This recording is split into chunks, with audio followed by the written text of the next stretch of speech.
அன்பானவர்களே, தினம் ஒரு தூது மொழியாக உங்களை சந்திக்கிறேன். இயேசு கிறிஸ்துவின் நாமத்தினால் உங்களை நான் வாழ்த்துகிறேன். இந்த நாளிலே 1 ராஜாக்கள் 20வது அதிகாரம் 13வது வசனம். அந்த ஏராளமான ஜனக்கூட்டத்தை எல்லாம் கண்டாயா? இதோ நானே கர்த்தர் என்று நீ அறியும்படி இன்றைக்கு அதை உன் கையில் ஒப்புக்கொடுப்பேன் என்று கர்த்தர் சொல்லுகிறார். அன்புக்குரியவர்களே, இந்த வார்த்தையில் இன்றைக்கு என்றதான வார்த்தை எனக்குள் அதிகமாக ஆண்டவர் அழுத்தம் திருத்தமாக பேசினதான ஒரு வார்த்தையாக இருக்கிறது. இந்த சம்பவத்தில் மிகப்பெரிய ஒரு கூட்டத்தை கண்டு இவர்கள் பயக்கிறார்கள். இப்படி பயப்பட்டு கொண்டிருக்கிறதான இந்த காலகட்டங்களிலே ஆண்டவருடைய வார்த்தை தீர்க்கதரிசியின் மூலமாக வெளிப்படுகிறது. ஏராளமான ஒரு கூட்டம் உனக்கு எதிராக இருக்கிறது. இந்த கூட்டத்துக்கு கண்டு நீ பயப்பட வேண்டிய அவசியம் இல்லை என்று ஆண்டவர் அவனுக்கு சொல்லுகிற ஒரு தைரியமான ஒரு வார்த்தை. நான் என்ன செய்ய போகிறேன் இன்றைக்கு, நீ பயப்படுகிற, நீ அச்சப்படுகிற அந்த மிகப்பெரிய கூட்டத்தை உன் கையில் நான் ஒப்பு கொடுப்பேன். அப்போ நீ உன் இஷ்டப்படி அவங்களுக்கு என்ன வேணால் செய்யலாம். நீ அவங்கள ஆளுகை செய்யலாம், அடிமைப்படுத்தலாம், என்ன வேணால் செய்யலாம். அப்படிப்பட்ட அர்த்தத்தில் ஆண்டவர் சொல்லுகிறதான வார்த்தை இது. இன்றைக்கும் பிரியமானவர்களே, உங்களை அச்சுறுத்தி கொண்டிருக்கிற ஒரு வியாதியாக இருக்கலாம், ஏதோ ஒரு விதமான பொருளாதார பிரச்சனையாக இருக்கலாம், அல்லது சத்துருக்களினுடைய போராட்டமாக இருக்கலாம், ஊழியத்தில் சில எதிர்ப்பாக இருக்கலாம்.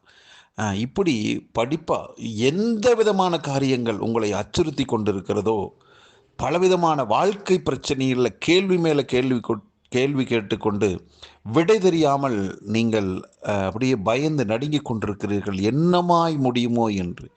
இப்படி பல்வேறு விதமான காரியங்கள் உங்கள் கண்களுக்கு முன்பாக வந்து அது பெரிய ஒரு ரூபம் கொண்டு உங்களை அச்சுறுத்தி கொண்டிருக்கலாம். இன்றைக்கு கர்த்தர் சொல்றார், நீ பார்த்து பயப்படுகிற, அச்சப்படுகிற அந்த விஷயத்தை உன் கையில் நான் ஒப்பு கொடுக்கிறேன்.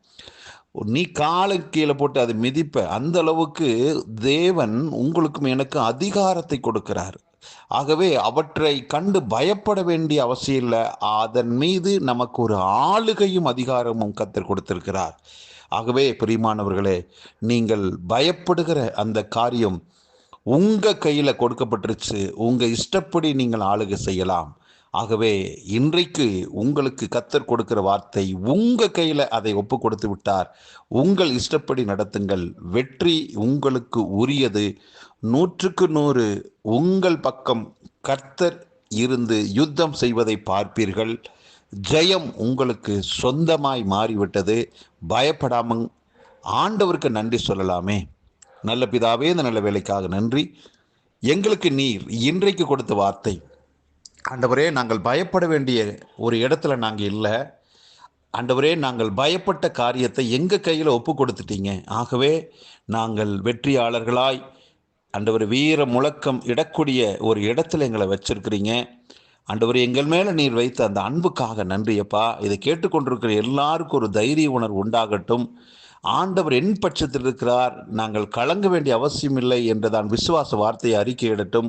வெற்றி மேல் வெற்றி அடைந்து, சுகத்தின் மேல் சுகம் அடைந்து, எல்லைகள் விரிவடைந்து, சகல விதமான நன்மைகளும் தேடி வந்து இவர்கள் விடுதலை வாழ்வை வாழட்டும், சுகமாக இருக்கட்டும். ஒவ்வொருவரை வாழ்த்தி நான் ஆசீர்வதிக்கிறேன். இயேசு கிறிஸ்துவின் நாமத்தை ஜெபிக்கிற நல்ல பிதாவே, ஆமென். அருமையானவர்களே, இன்றைக்கு வெற்றியின் செய்தி உங்களுக்கு. நீங்கள் வெற்றி அடைவீர்கள். நன்றி.